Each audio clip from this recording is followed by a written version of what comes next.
of peace and cohesion and political decency as we now gear towards the political season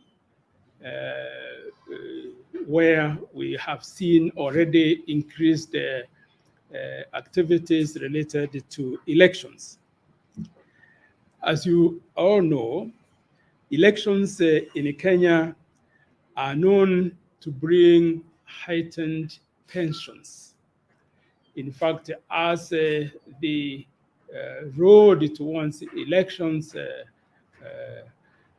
gets trodden, the temperature, not only political temperature, but I would say also the anxiety, level of anxiety of Kenyans also get up, because many Kenyans in certain areas consider elections as a time of the threat to their living and to their lives, as to their livelihoods. And that is why also we'll see that the anxiety level of Kenyans go up. These tensions often spill over into violence, and this is a situation that as a commission we find untenable. It is for these reasons that we as a commission have decided to work with our fellow citizens, all Kenyans, in updating the nation every 2 weeks on the state of peace. So this is going to be a fortnightly platform through which we will be informing Kenyans how we interpret the state of peace and the political decency in the country. As the adage goes, forewarned is forearmed. So also to be informed is to be forearmed. That is why it is important that we are informed and inform Kenyans on where we are on the state of peace in the country as we gear for the elections. We must stay alert and vigilant in these times, and you must allow us to inform you of various situations and places that have tension or violence, so that together we may ensure that peace prevails. As you all know, a commission dedicated to ensuring 2022 is we as a commission wanted to ensure that 2022 is election bila norma year. As such, we will also update you on the various efforts being undertaken at all levels to ensure peace indeed does thrive. Indeed, we will update you on the state of our elections roadmap, the state of the cases under investigation, those in court and those that have been determined by our courts. We will also give you a report on activities both concluded as well as those which are forthcoming.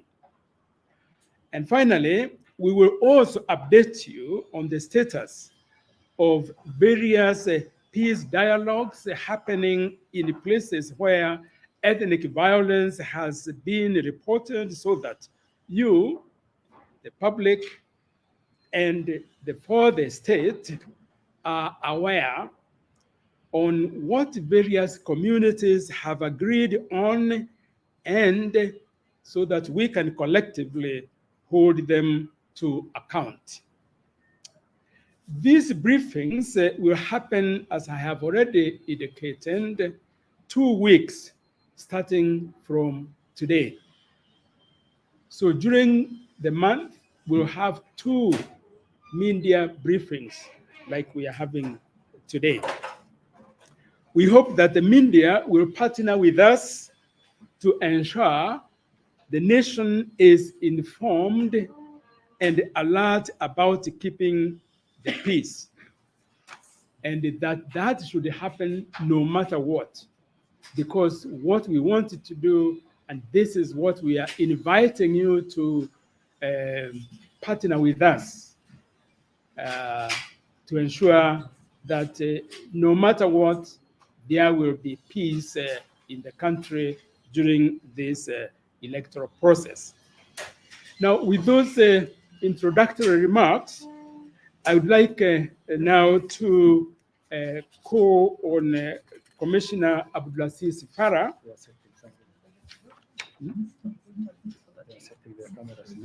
Oh, there are those who have. I'll give you a minute. Okay. Yeah? Oh, okay.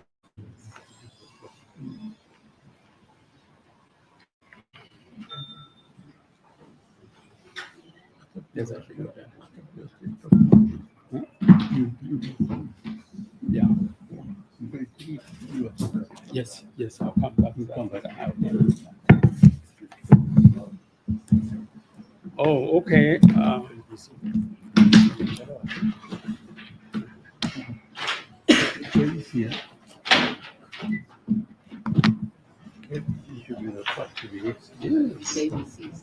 iPhone organization.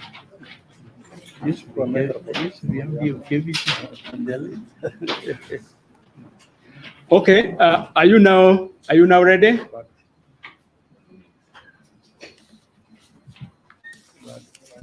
I can see that they're struggling with camera.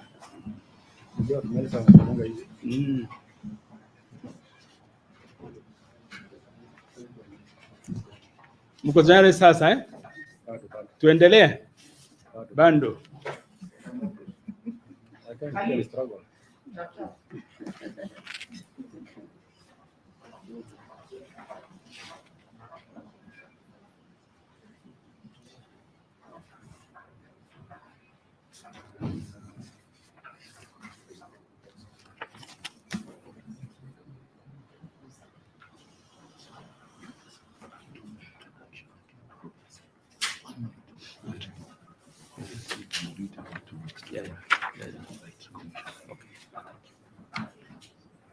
Are you now ready?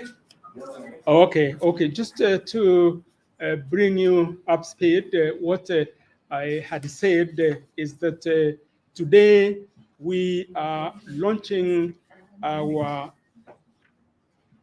state of peace and the political decency in the run-up to the August 9, 2022 elections.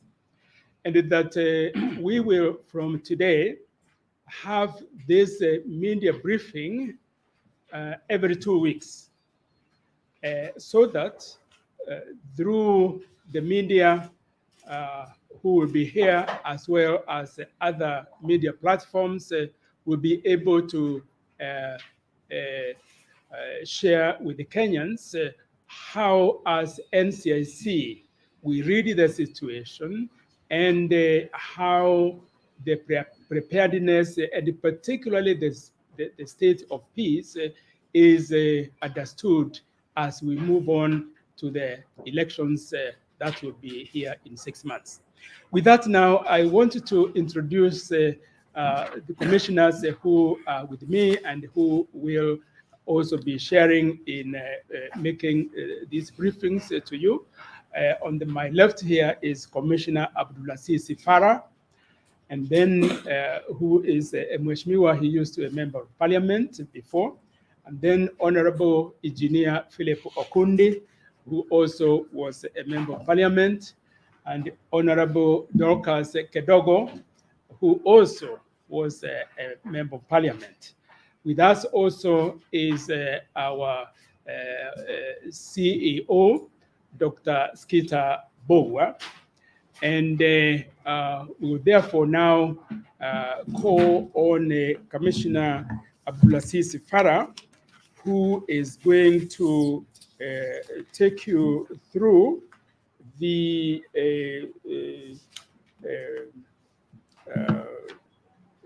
what we consider as a variable risk matrix in identifying counties in different parts of the country on where we are as far as this preparedness is concerned. So I wanted to hand over to Commissioner Farah, if you can come a little closer so that you'll be able to be seen.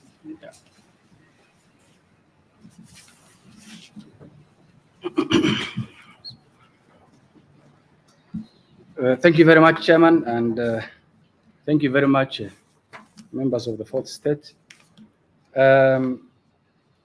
NCIC has designed a 13 variable risk matrix to identify counties that are likely to witness, likely, not must, likely to witness election-related violence. As a result of this, NCIC has mapped 23 counties which have been identified as conflict likely hotspot, and these are Kisumu, Mombasa, Nairobi, Migori, Kericho, Isiolo, Lamu, Bungoma, Kakamega, Vihiga, Trans Nzoia, Marsabit, Kiambu, Nyamira, Homa Bay, Nandi, Bomet, Muranga, Kirinyaga, Garissa, Siaya. Of importance to note is that you will expect Uasin Gishu and Nakuru County to appear in that list from our history of electoral violence. But we want to tell the country that the leadership of those two counties, Uasin Gishu and Nakuru, have taken upon themselves for the last 10 years to make sure that the face of those counties have changed. NCIC, in our Bongeza of viongozi wa Uasin Gishu, led by Governor Mandago, and Nakuru County, Lee Kianjui and his team, that those counties now might disappear from the list of hotspot areas. Of course, these counties are not at the same level of risk. They are not of the same level, they vary. It also doesn't mean that other counties which you have not mentioned are not vulnerable. It depends on how the leadership and the politicians of those counties will be decent. The risk factors that we are considering in this picture is the following. One, county being perceived as a hotspot area in the eyes of many, in the eyes of Kenyans. Two, a history of election-related violence. Three, informal settlements, where the vulnerability is usually high, where we have large populations ready to be manipulated by politicians. So they become potential flashpoints. And we can remember the history to that, some of our informal settlements. Four, multi-ethnic counties, areas, cosmopolitan areas. We expect some intolerance. Five, organized criminal gangs presence. Six, fake news, propaganda, and disinformation. 7, potential for hate speech, links to key dominant political leaders, usually known for hate speech.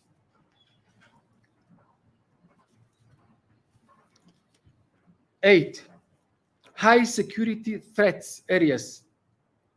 For example, where we have ongoing conflicts at the moment, whether it is inter-ethnic or inter-county or inter-constituency or inter-whatever region. Insecurity likely to be exacerbated by the 2022 elections.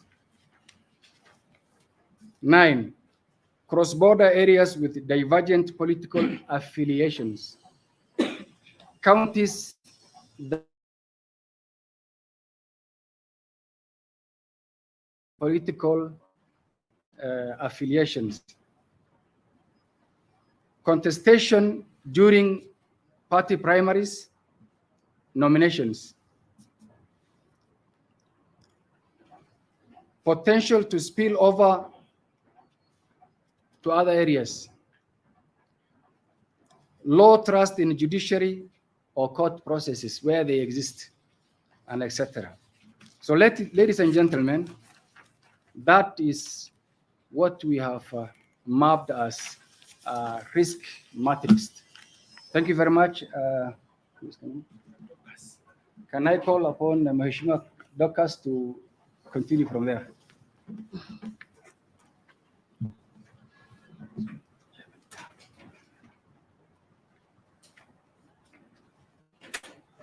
Chair and both Estate, good morning. Good afternoon. Good afternoon. Early afternoon. It's afternoon. Okay, sorry. I want to take you through the updates on various peace initiatives that we've done.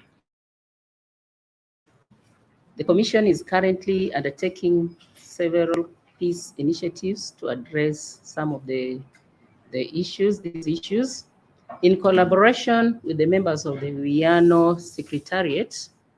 We are revitalizing the Uwiano platform for peace to mitigate electoral violence across counties.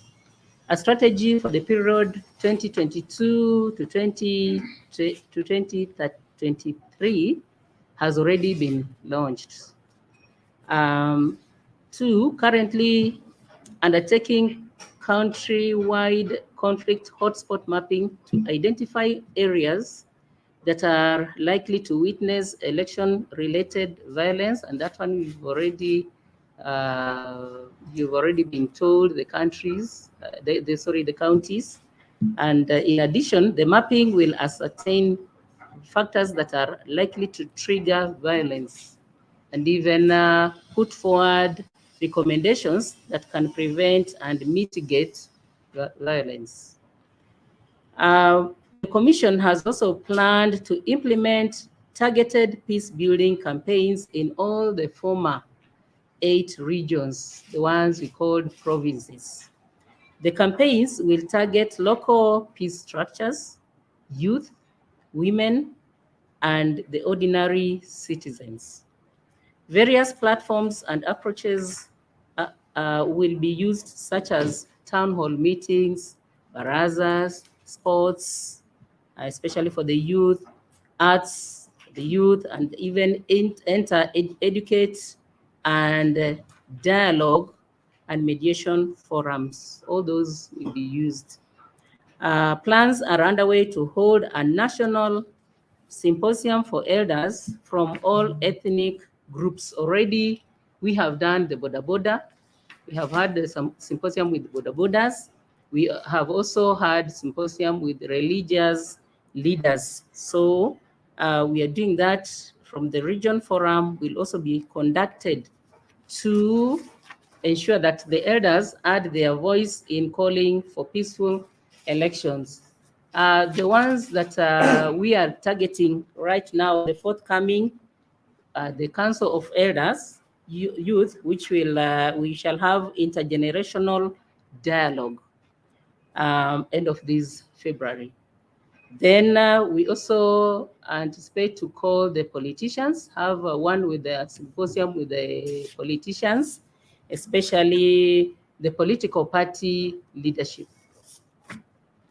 Documentary production on hate speech to create awareness amongst Kenyans while informing them on the negative consequences of hate speech will be there, shall be showing them, working with them again, so that we try to tame the hate speech.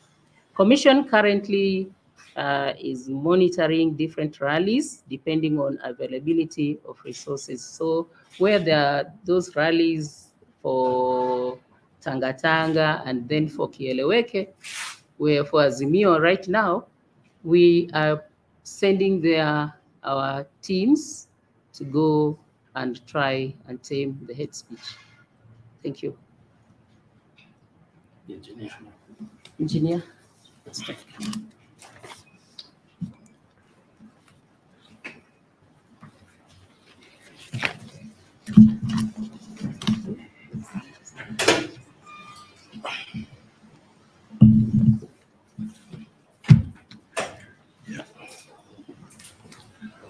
Good afternoon, members of the Fourth Estate. As you know, late 2020, this commission launched a roadmap to elections without violence in the year 2022. The commission has made tremendous gains in realizing the objectives which were stated at that time. The roadmap focused on very many areas, but specifically 5 key strategic areas which they addressed are building trust, and then resisting violence, and then selfless leadership, and then elimination of hate speech and the disruption of violence. So the commission has spent a lot of energies trying to move the country against this kind of objectives to be realized in order that we have a very peaceful election this year from on the 9th of August this year. Some of the key achievements made, they are known. I mean, for example, we don't see so much of hate speech. People are very careful how they talk. We have revitalized the multi-agency task force to combat hate speech, and that's working already, and that is the Ministry of Interior, the Office of Attorney General, the Inspector General of National Police Service, the Ethics and Anti-Corruption Commission, the National Steering Committee on Peace Building and Conflict Management, and the Directorate of Criminal Investigation in enforcing the rule of law. These are the members of the multi-agency task force with which we've been working. 2, we published list of fame and shame in the media. Guidelines for naming and shaming hate mongers are being developed. We have said we'll have to do this, and this is coming forward. 3, we have trained local security actors in Uasin Gishu, and as you have been told earlier, Uasin Gishu County and Nakuru County, we already seen very good results. Even the governors do not want to, that they're referred to as a place where hate speeches can occur. So those kind of areas are already taking a stock of good work, and we expect others to follow. So we trained also in Nakuru, Kilifi, Nairobi, Mombasa, and other counties on hate speech management. There are over 200 national government officers, members of peace committees. They have also been trained with the support of the German GIZ. the Civil Peace Service, and Swedish government through their embassy, and the UNDP. All these development partners have come forward to help us grow this peace situation in our country ahead of the election 2022. 4, we have engaged with the political class to embrace non-violence means to resolve conflict. There's a lot of discussion that goes between us and the political class in many, many areas. Some of them unannounced, but they are yielding results. Through the support of the Swiss Embassy, we have promoted peace and political accountability among political leaders and political parties in 8 counties, that is Nyeri, Uasin Gishu, Nairobi, Mombasa, Garissa, Kisumu, Kakamega, and Embu. In fact, in the case of Kakamega and Kisumu, we had we celebrated the year of the Day of Peace in the world on the 21st of September. That happens every year, supported by all these bodies, and we resolved the perennial disputes which were always between Kakamega, particularly with Nandi and Kisumu, and this has been going on, the work that we've been doing.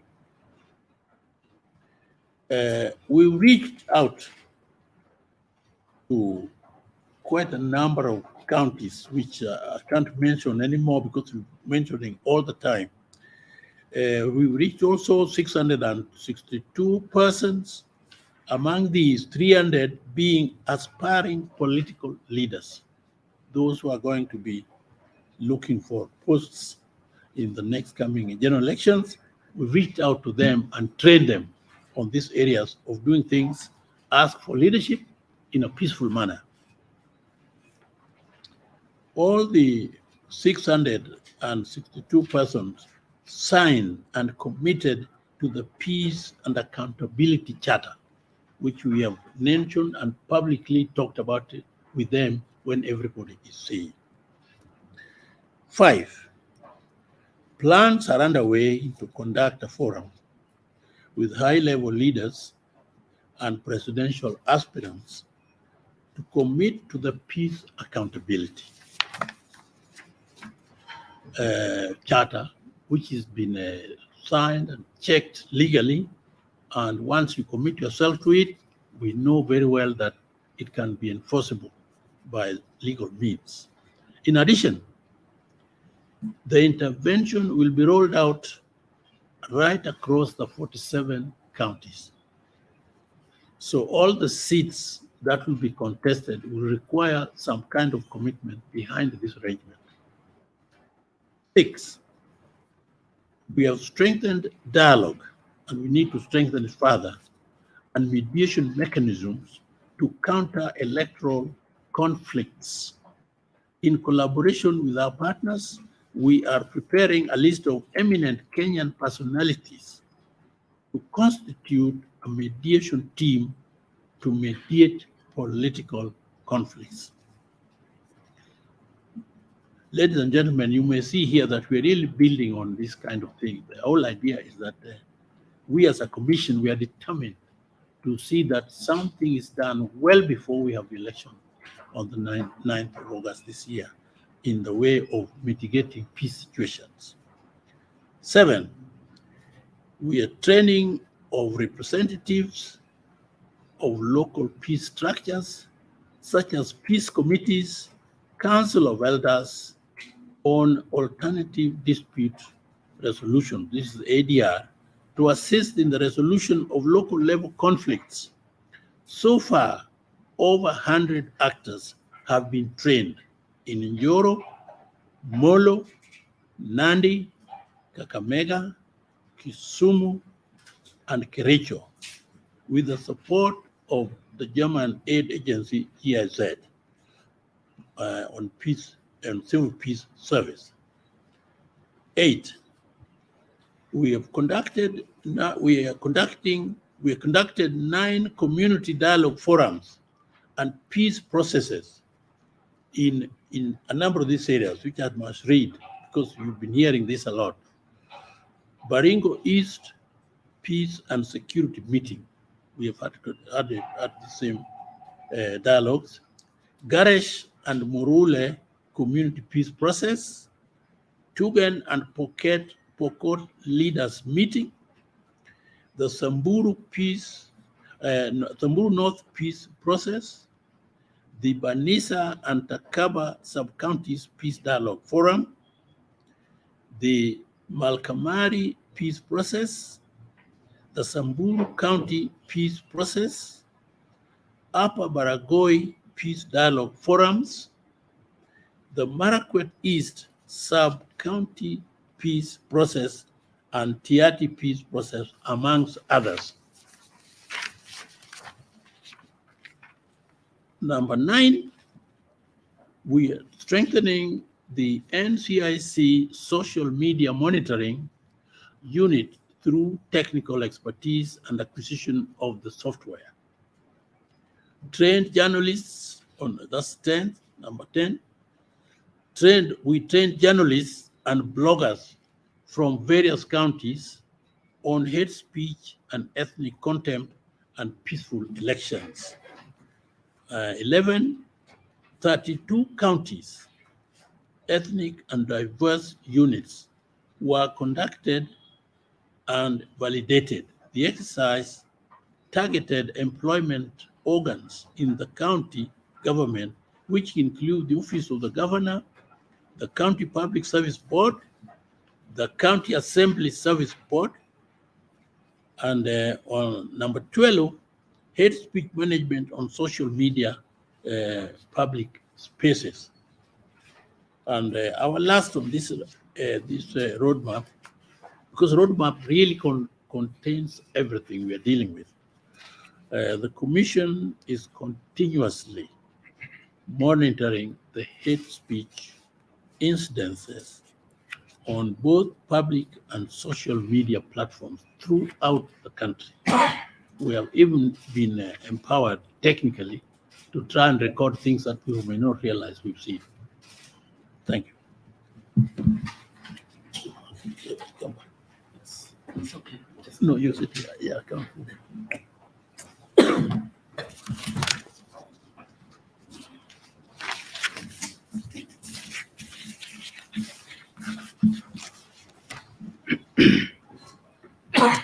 Now, you have really been taken through a wide area of engagement of the Commission. Now, one of the areas now we are giving high priority is to do with hate speech. The Commission Act empowers, that is NCI Act, empowers the Commission to deal with the hate speech, whether it leads to prosecution and conviction, or it simply creates tension, which is likely to spill into violence. All this is part of what is defined as hate speech. And therefore, we will even share with you momentarily a number of cases that we have decided to seek conciliation rather than going to court. Now, when it comes to hate speech, it is easy to deal with hate speech when someone simply utters hateful words on a platform. But we are having a big challenge when it comes to hate speech in social media. Now, what we are doing is to monitor hate speech in social media by, already we have 34 forums and pages which are being monitored closely in the main social media pages, that 4 of them. Then we do have the cases that are under investigation. There are 49 such different stages of active investigation, 22 cases at Communication Authority, because Communication Authority of Kenya, we work with them very closely because they do have even more sophisticated technology to deal with the social media. There are 2 cases from Cybercrime Unit of DCIA, and there are 25 cases for statement recording and further evidence to be collected. There we have 1 file which has been forwarded to the DPP for review, and this is to deal with Njenga Mungai. Now, we have files returned from DPP with recommendations, and those ones, once they are returned, then we deal with them. Now, we have 1 file directing the Commission to proceed with the conflict management strategies in accordance with the NCIC mandate. Now, we do have now a total of 10 cases that are currently pending before various courts in the country. And I will quickly mention these cases. The accused being friend Muga Shiami, the offense being hate speech, and the status is that it is awaiting communication from Milimani Law Court. Number 2, we have the case of Honorable Lendama Olekina, the offense being ethnic contempt, and the mention will be on 28th March this year at a city court. Number 3, we have Matthew Joroge, also ethnic contempt. And the status of this particular case is that there will be a hearing that has been set up according to how the court will be able to deal with it as far as date is concerned. Then we have the case of Davis Manyara Joke. Again, this is hate speech, and it's pending direction from Nakuru Court on the conciliation date to be confirmed. We have number 5, Dennis Kipto Mutai, ethnic contempt, and the status is that the warrant of arrest is in force. New mention date to be confirmed by Kericho Law Court.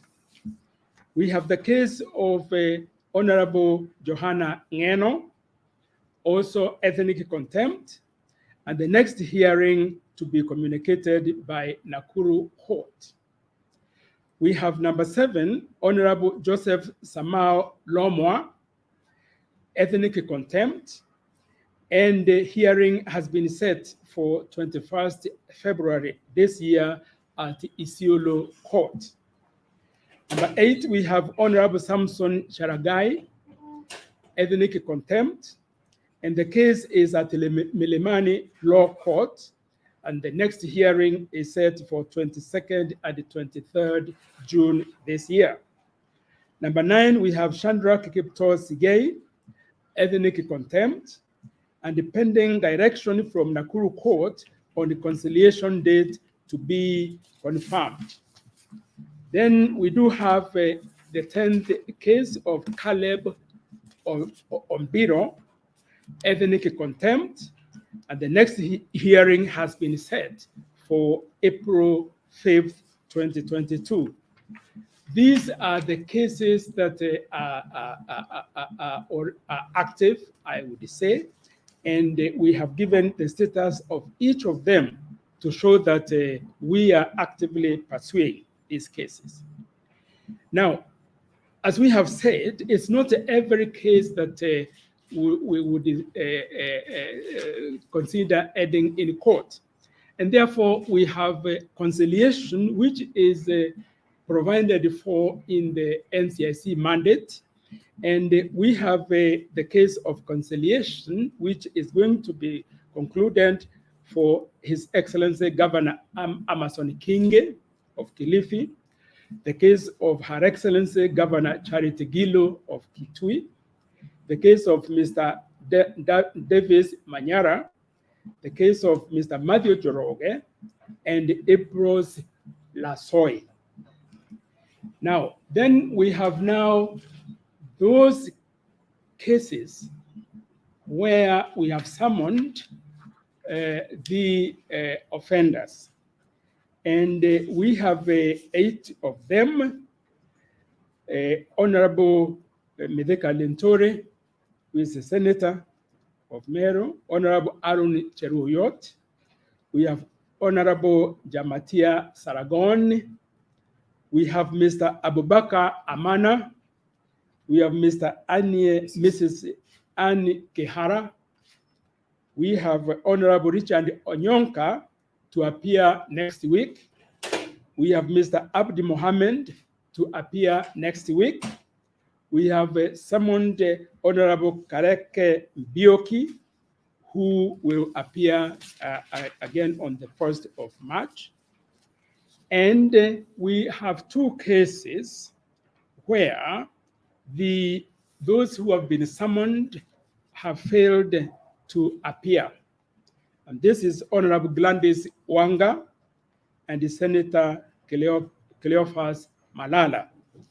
Now, when it comes to the cases where there is no show, that is very serious because it is contempt of court. And what happens is that since the NCIC has the power to the level of a high court judge, when case of contempt takes place, then it means that we clearly need to follow the law in the case of those 2 who have failed to appear. Now, I would like to conclude by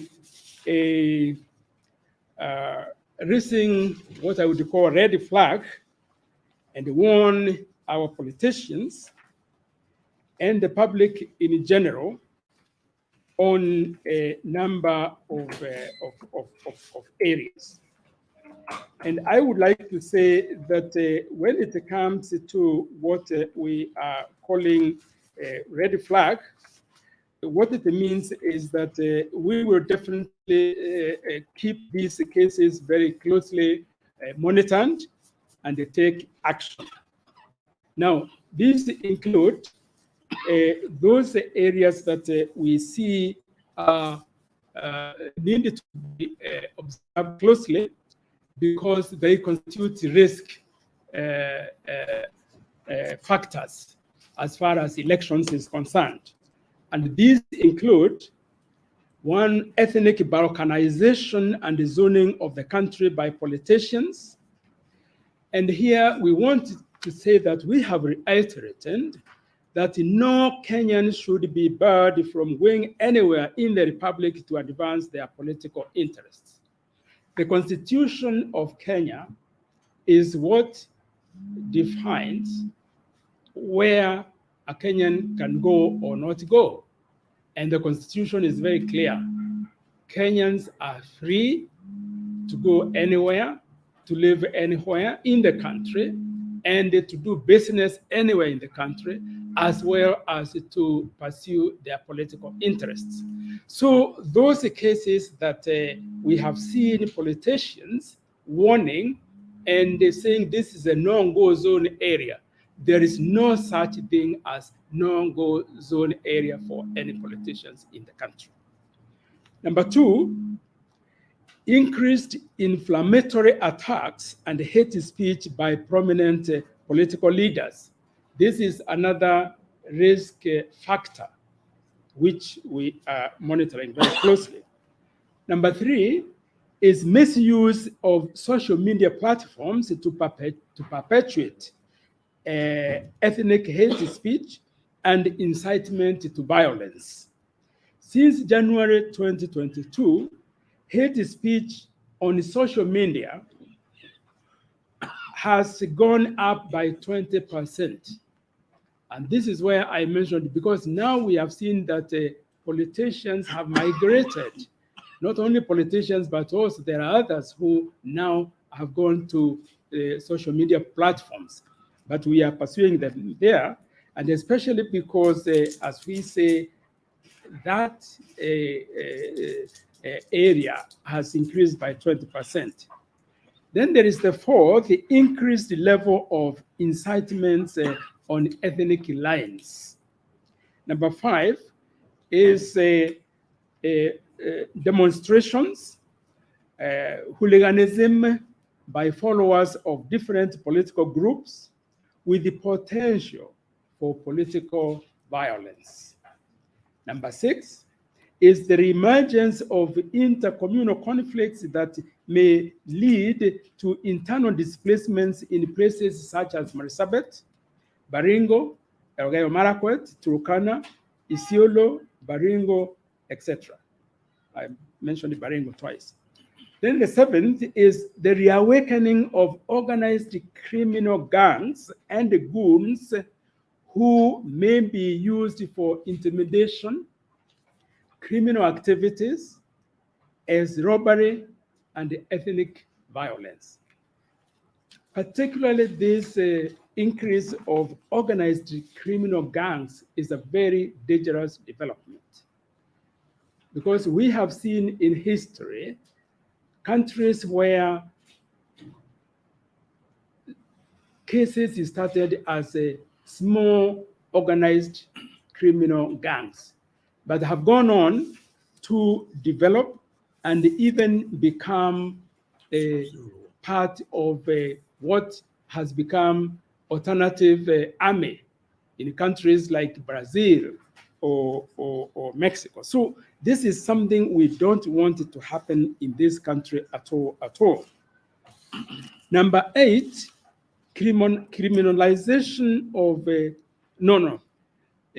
criminalizing of coalitions and politicians who decide to align themselves with the different political formations, which limits political freedom of choice. We should allow any person to make choices about what he or she wants to do with their vote and the political affiliation. So these threats of politicians to others who join coalitions that they don't like, this is not acceptable, because now the law allows for people to join whatever groups they want to join. Now, there is also, number 9, the low voter registration, especially among the youthful population, which shows apathy and the lack of inclusion of a large section of our society whose voices may not be heard. We are very concerned about this, the apathy among the youth, because we know IEBC has tried twice to accelerate the registration of those who have reached 18 to vote. And the results have been very disappointing. What I would call self-disenfranchisement by the youth must be worrying to us. Why? What is it that has happened in the country that makes our youth to want not to register to vote? This needs to be taken into consideration. Number 10, there is the chest thumping among key coalition leaders that there is no way they will lose elections. This is a respite for chaos if they lose the election, because they will say, we already told you ahead of time that we cannot lose unless there was vote rigging, for example. Now, 11th, we have early campaigns and rallies that are impromptu and they pose a security threat and the disruption of business. I don't know whether there's any research that has been made to determine how much Kenya has lost economically because of thousands of Kenyans who are following these impromptu rallies. This early campaign, of course, they say it's not early campaign. They are simply meeting the people, etc., etc. But this is not healthy for the country. Number 12, there's lack of issue-based politics and agenda that unites Kenyans around ideas and not tribes. Our observation is that a little earlier on, there was an attempt to deal with the issues, and of course, there were promises, etc. But of late, we have seen politicians going personal. This is very dangerous, and it should not be allowed. We want to encourage politicians to stay with the issues, with the ideologies, etc., but not to go personal. Then the hustler versus dynasty narrative, which is causing class friction and fear, is nothing new because we as NCIC warned quite early on when the issue of dynasty versus hustler versus dynasty came up. And then finally, we do have the amendments of elections and the political party legislation that have triggered suspicion and mistrust of institutions. Now, we wanted to mention these risk factors because unless they are dealt with, we are likely to see them becoming triggers of violence. Now, one of the problems that we have in the country is the lack of trust in the roadmap to elections Bila Noma. Among the issues that have been identified is the deficit, community versus community, people versus the state, and especially mistrust of institutions. It is when you don't trust an institution, an example is IEBC. If you don't trust it, then you will not trust the results that they come up with. This trust deficit must be taken up very seriously. And I wanted to end with us and say that as part of our roadmap to elections Bila Noma, this is one area alongside with hate speech that we wanted to help the country to deal with in order to avoid election-related violence and really go as we prepare for elections. This we have a peaceful preparation, a peaceful voting, polling day, and a peaceful Kenya after the elections. This is our commitment as NCIC, and this is what we wanted to invite Kenyans to participate in, and invite the media to help us in communicating such messages to the Kenyan people.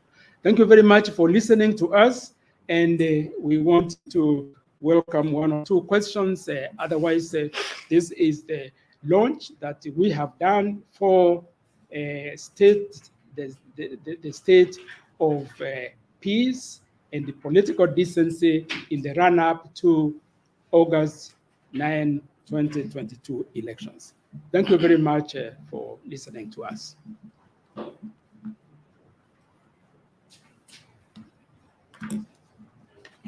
We can answer one or two questions if you have any, to any of us, including commissioners who also dealt with the different sections. Yes, please, if you say who you are and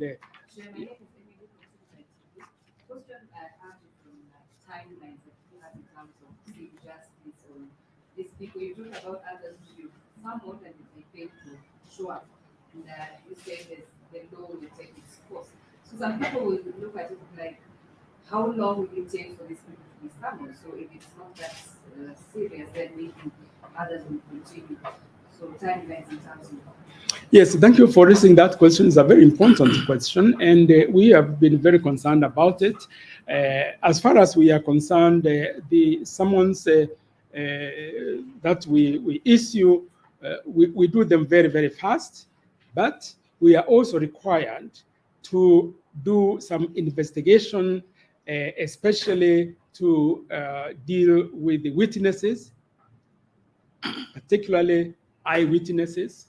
So we deal with that. Once we have collected enough evidence, then we summon even as we collect the evidence, and then we go we recommend it to the DPP. Now, the reason that sometimes has been given for delay of cases it has to do with either the DPP or courts, especially courts. It is for that reason that we have approached the Chief Justice, who has agreed to set up 4 special courts to deal with the hate speech cases. And we agreed that these will have timelines, deadlines. This is what we have not been having before. And with that, we are likely, therefore, to deal with the cases even in court much faster. And the inauguration of the special courts is going to take place very soon. In fact, it's just a question of having a mutually convenient date between the judiciary and ourselves. So that is how we'll deal with the timelines. Maybe my last question would be, what is the commission doing to remain independent? Because sometimes when you summon some people section, because now politics are sensitive, you summon most of people from UDA parts, they feel like maybe you're leaning on one side. What is the commission going to make sure that they remain independent? Yeah, these allegations have been actually raised with us, and you have already mentioned the UDA. I must say that yes, they have even approached them and said that they see the commission as being biased. But if you go through the list that I gave you, and we are going to give you that list, you will see that actually it cuts right across political formations. And you'll find that, in fact, we might be having more from other political parties than the UDA-related parties. So we are independent, and as a commission, the act is very clear. We are accountable to the Constitution of Kenya and to the act, and we are not answerable to any other authority. And we want to maintain that independence. Therefore, and we have told the UDA, if really you find that there are cases that have taken place that qualify to be considered as hate speech or incitement, and we have not taken action because they belong to another political persuasion, then they should let us know. But as far as we are concerned, the list speaks for itself, and they will see that we are not biased. Okay? There was a, yes, please? My question, I'm just looking from the Daily Nation. So the point of concern maybe most Kenyans will be asking is the issue, I think, of conviction. And we have been having these people sample of what they come, then they go to court, and then they are left free. So where do you think, as a commission in the weak link, where is the main challenge that these people, they go to court, some of them are set free, now will be saying, there's nothing, any action which is being taken. Where do you think is the weak link? Now, you see, we have heard that concern of Kenyans, and we have taken it very seriously. So we have decided, and we mentioned about this multi-agency forum that we have formed. And we have decided that we will work even more closely now with, of course, the DCIA, with the DPP, particularly DPP, and the courts. And there is already a plan that between the DPP and our investigation department, that we will have a checklist because we have to reach the threshold that is required for prosecution, because that's where the problems might be. And therefore, by the time we approach the DPP, we'll have worked with them and you looked at the evidence that we have so that a case will not be thrown out because of weak evidence.